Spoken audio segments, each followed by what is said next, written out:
ጤና ይስጥልኝ የቮያ የኢትዮጵያና አሜሪካውያን ድምጽ ቴሌቪዥን ቮያ ተከታታዮች ለዕለቱ ያዝንላችሁን ዜናዎች ይዘን ቀርበናል።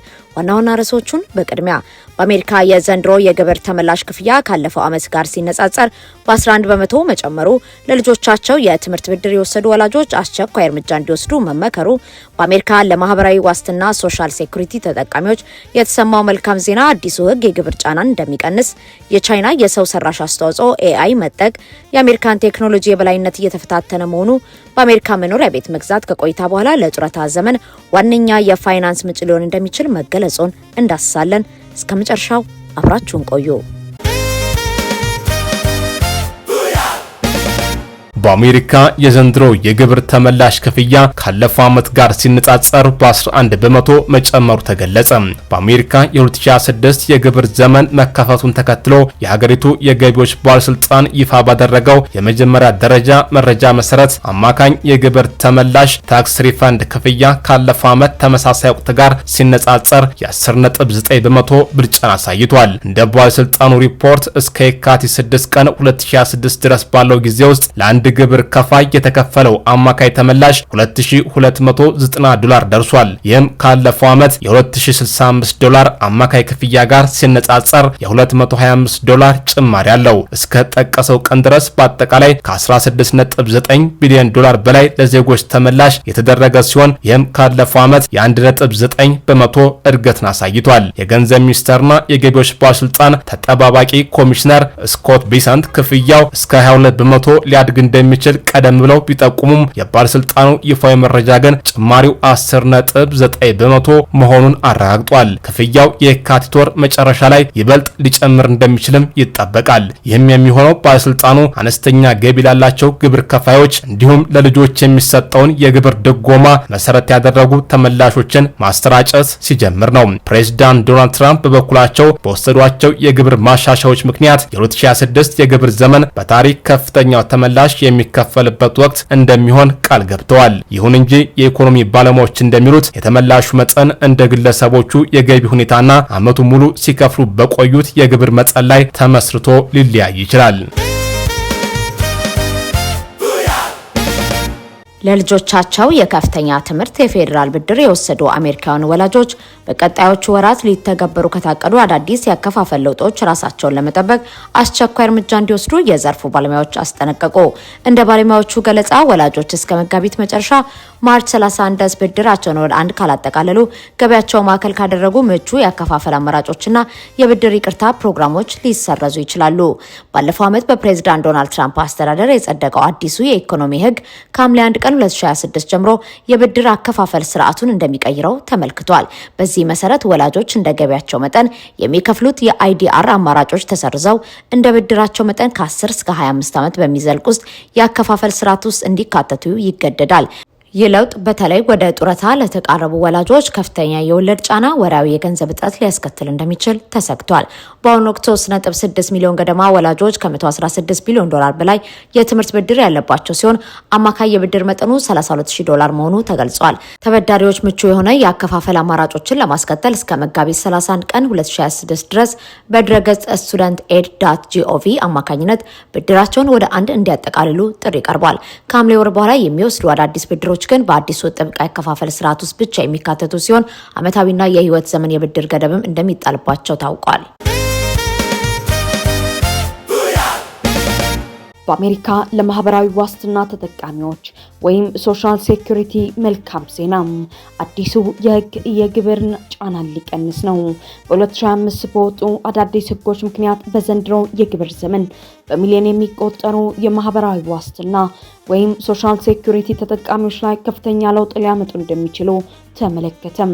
በተለይም የማህበራዊ ዋስትና ፍትሃዊነት ህግ ወይም ሶሻል ሴኩሪቲ ፌርነስ አክትና አዲሱ የግብር ቅነሳ ጥቅል ተጠቃሚዎችን ተጠቃሚ እንደሚያደርጉ ይጠበቃል። እንደ አውሮፓውያን አቆጣጠር ጃንዋሪ 5 ቀን 2025 ፕሬዝዳንት ጆ ባይደን የፈረሙት ይህ ህግ ከዚህ ቀደም የማህበራዊ ዋስትና ግብር በማይከፈልባቸው በሚሰሯቸው የስራ ዘርፎች ለምሳሌ እንደ መምህራን፣ ፖሊሶችና የእሳት አደጋ ሰራተኞች ተቀጥረው ሲሰሩ ለቆዩና የጡረታ አበል ለሚያገኙ 2.8 ሚሊዮን ዜጎች ይደረግ የነበረውን የማህበራዊ ዋስትና ክፍያ ቅነሳ አስቀርቷል። ህጉ ተግባራዊ መደረጉን ተከትሎ ተጠቃሚዎች በየወሩ የሚያገኙት ክፍያ እስከ $1000 የሚደርስ ጭማሪ ያሳየ ሲሆን ከጥር 2024 ጀምሮ ያለውን ጭማሪ የሚያካትት የአንድ ጊዜ የድምር ክፍያም ወይም ላምፕ ሰም ፔመንት ተሰጥቷቸዋል።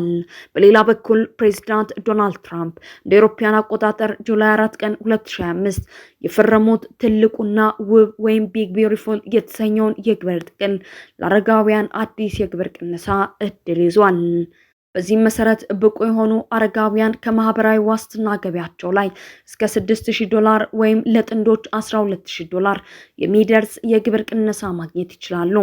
ይህ ቅነሳ ተጠቃሚዎች ክፍያቸው በማደጉ ምክንያት ሊመጣባቸው የሚችለውን የግብር ጫና ለማቃለል ይረዳል።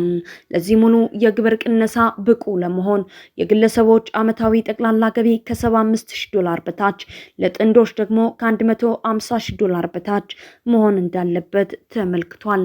የማህበራዊ ዋስትና አስተዳደር ወይም ኤስኤስኤ እስከ ሐምሌ ወር ድረስ $17 ቢሊዮን የሚጠጋ ክፍያ ለብቁ ዜጎች ማከፋፈሉን አስታውቋል።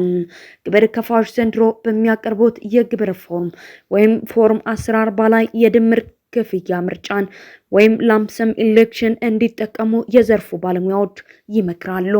የአማራጭ ተጠቃሚዎች ቀደም ባሉት ዓመታት ያልተከፈላቸውንና ዘንድሮ ባንድ ላይ የተቀበሉትን ክፍያ ወደ ኋላ በመመለስ ግብሩን እንዲያሰሉ ስለሚፈቅድ የሚከፍሉትን የግብር መጠን በከፍተኛ ሁኔታ ሊቀንስላቸው ይችላል። ባለሙያዎቹ እንደሚሉት አዲሱ ተፈጻሚ የሚሆነው የማህበራዊ ዋስትና ግብር ባልተከፈለባቸው የመንግስት መስሪያ ቤቶች ለሰሩና አሁን የጡረታ አበል ለሚያገኙ ዜጎች ብቻ ነው። በመሆኑም ዜጎች ለዚህ ከፍተኛ ክፍያ ብቁ መሆናቸውን እንዲያረጋግጡ ተመክሯል። ሊያ ከበደ በኢትዮጵያ የጥበብ ሙያን ለማስቀጠል የምታደርገው ጥረት አድናቆትን አተረፈም።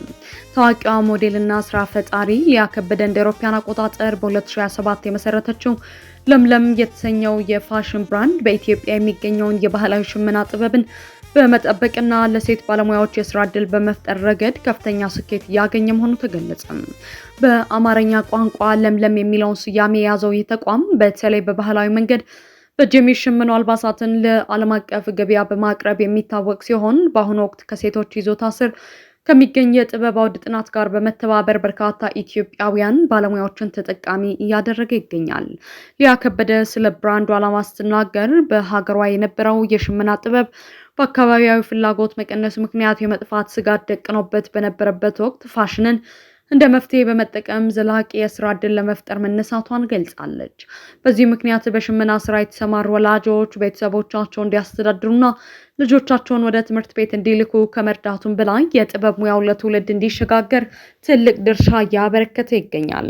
ከአልባሳት ባለፈ የለምለም ፋውንዴሽን አማካይነት በአፍሪካ በሚገኙ ማህበረሰቦች ውስጥ ለሴቶች ጤና፣ ትምህርትና ኢኮኖሚያዊ አቅም ግንባታ ኢንቨስት እየተደረገ መሆኑን ሊያ ከበደ አረጋግጣለች።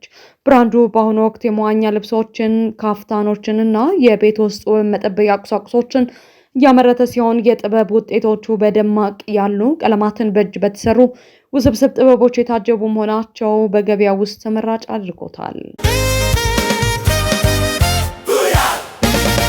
መኖሪያ ቤት ከቆይታ በኋላ ለጡረታ ዘመን ዋነኛ የፋይናንስ ምንጭ ሊሆን እንደሚችል ተገለጸ። የኢኮኖሚ ባለሙያዎች እንደሚሉት ግለሰቦች የሚኖሩበት ቤት መጠለያ ብቻ ሳይሆን በጡረታ ዘመናቸው ትልቅ የገንዘብ አቅም የሚፈጥር የኢንቨስትመንት ውጤት ተደርጎ ሊወሰድ ይገባል።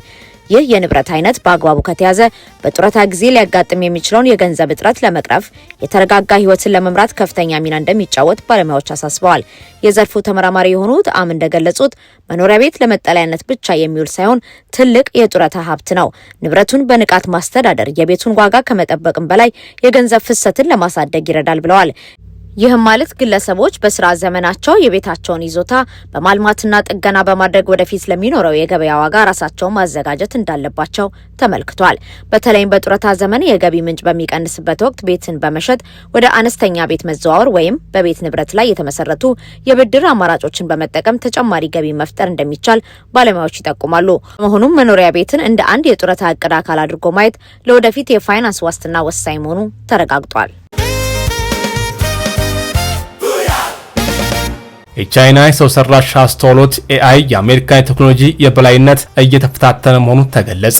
ቻይና በሰው ሰራሽ አስተዋጽኦ AI ዘርፍ እያሳየች ያለችው ፈጣን እድገት አሜሪካ በዓለም የቴክኖሎጂ ገበያ ላይ የነበራትን ብቸኛ የበላይነት አደጋ ላይ የጣለ መሆኑን የኢኮኖሚ ተንታኞች ገለጹ።